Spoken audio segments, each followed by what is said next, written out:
மானஸ் பக்கங்கள். Hi friends, இது மாலிகாவின் கேளுங்க கதை கேளுங்க. மானஸ் எழுதிய விழி தாண்டிய கனவே, அத்தியாயம் 38. அகிலை தூக்கி கொண்டு ஜமுனா வீட்டிற்குள் நுழைந்ததையும் அதை கண்டு வருத்தத்தோடு விக்கி தன் வீட்டிற்கு சென்றதையும் தங்கள் வீட்டு பால்கனியில் அமர்ந்து பார்த்து கொண்டிருந்தனர் சபாபதியும் ஆராத்யாவும்.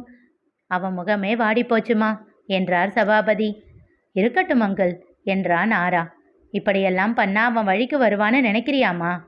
வந்துதானே அங்கிள் ஆகணும், வர வைப்போம் என்றவள் தன் ஃபோனில் இருந்த வாய்ஸ் நோட்டை அவரிடம் காட்டினாள். நிஜமாவே ஆச்சரியமா இருக்குமா? ஆனால் இதில் இருந்து அவன் மாறாமல் இருக்கணுமே.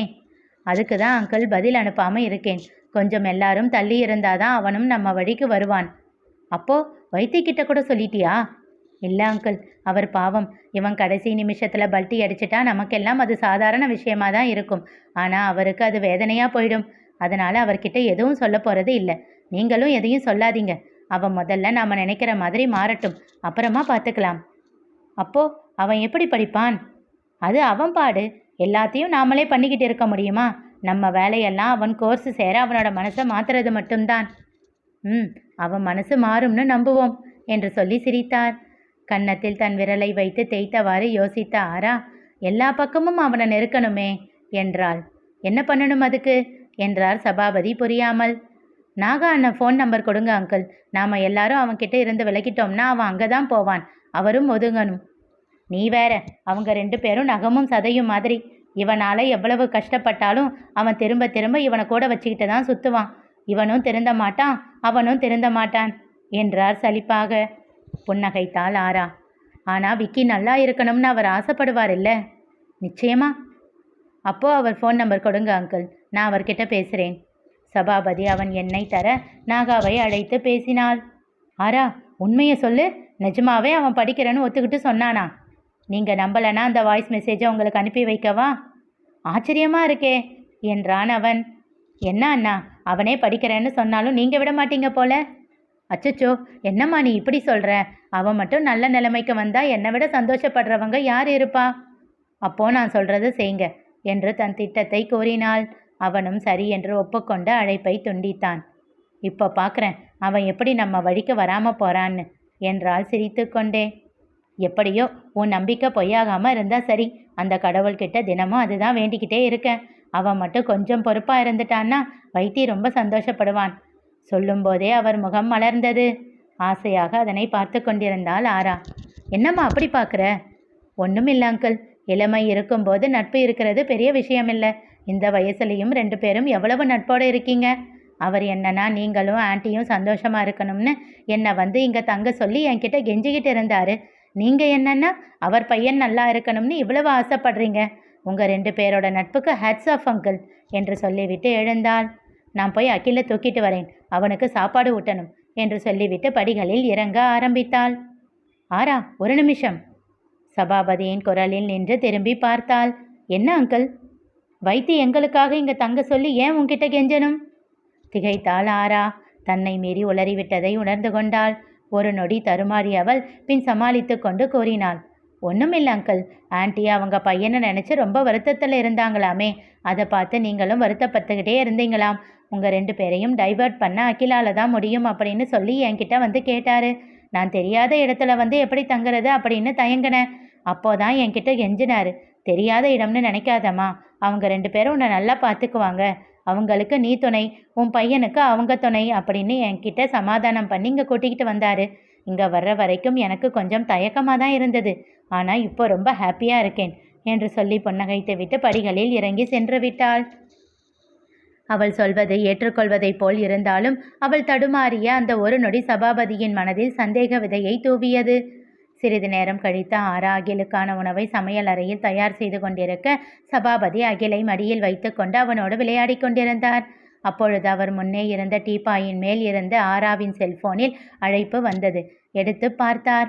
நகுலன் மாமா என்று வீடியோ கால் அழைப்பு வர, ஆரா உங்க மாமா என்றார் சத்தமாக. அதற்குள் அகில் அழைப்பை ஏற்றுவிட்டான்.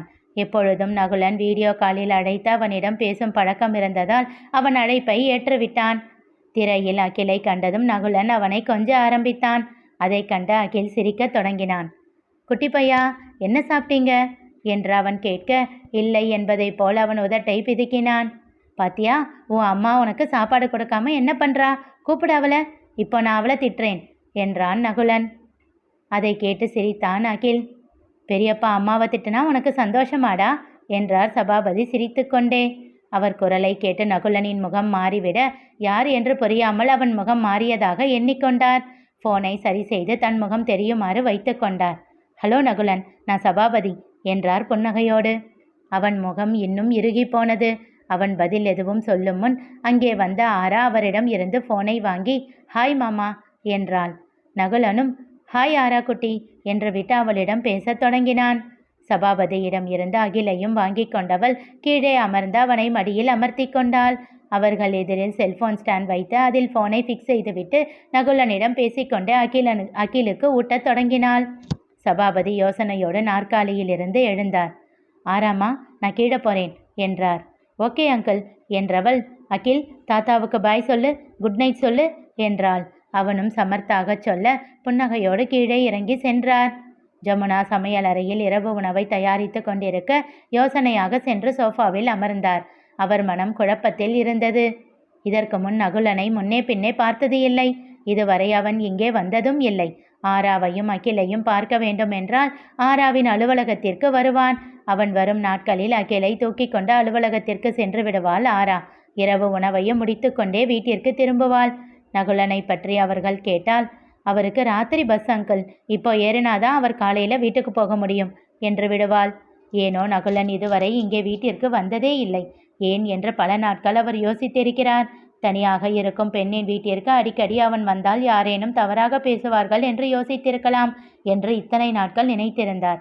ஆனால் தனக்கு கொஞ்சமும் சம்பந்தம் இல்லாத ஒருவன் அவர் குரலை கேட்டும் முகத்தை பார்த்தும் அவன் முகம் கடுமை கொண்டதன் காரணம் என்ன என்று புரியாமல் தவித்தார். இத்தனைக்கும் ஆரா எப்பொழுதும் இங்கே வந்த பிறகுதான் சந்தோஷமாக இருப்பதாக சொல்லிக்கொண்டே இருப்பாள். நிச்சயம் நகுலனிடமும் அப்படித்தான் சொல்லி வைத்திருப்பாள்.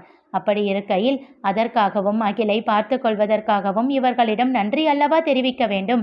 ஆனால் அவன் முகத்தில் தெரிந்த கோபம் ஏன் என்ற கேள்வி அவர் மனதில் எழுந்தது. அது கோபமா வெறுப்பா என்ற சந்தேகமும் எழுந்தது. ஒரு காவலனுக்கே உரிய கூரிய பார்வையோடு அவன் பார்த்த அந்த நொடி அவர் மனதை ஏதோ நெருடியது.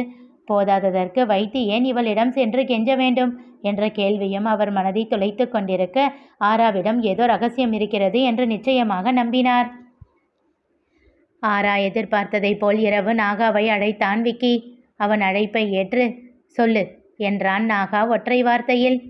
என்னடா ஏதோ மாதிரி பேசுற என்றான் விக்கி கண்கள் சுருக்கி. ஆரா ஃபோன் பண்ணான் என்றான். டேய், நான் தான் படிக்கிறேன்னு சொல்லிட்டேன்ல, இன்னும் என்னவாம் அவளுக்கு? நீ சொல்கிறத நம்புகிற அளவுக்கு நாங்கள் ஒன்றும் முட்டாள் இல்லடா. நீ எதுக்காகவும் உடம்ப வளைக்க மாட்ட. நீ ஒரு சோம்பேறி. இப்போ ஒரு பேச்சுக்காக இப்படி சொல்லுவ. நாளைக்கு காலையில் இதை பற்றி உன்கிட்ட பேசுனா நான் எப்போ அப்படி சொன்னேன்? நைட்டு ஏதாச்சும் குடிச்சிருந்தியா? அப்படியே மாற்றி பேசுவ. உன்னை பற்றி எனக்கு தெரியாது? நாம் 2 பேரும் 14 வருஷமாக ஒன்றா பழகிட்டு இருக்கோம். என்னடா நீயுமா? நீ கூட என்ன நம்ப மாட்டியா? நாகா பதில் கூறவில்லை. டேய், என்கிட்ட பேச மாட்டியா? இப்போ நான் என்ன பண்ணா நீ என்னை நம்புவ என்று கேட்டான். மீண்டும் நாகாவிடம் அமைதியே நிலவியது. பதில் சொல்லுடா என்றான் விக்கி. அவனோ எந்த பதிலும் சொல்லாமல் அழைப்பை துண்டித்து விட்டான். கெட்ட வார்த்தைகளால் சத்தமாகவே நாகராஜனை திட்டத் தொடங்கினான் விக்கி.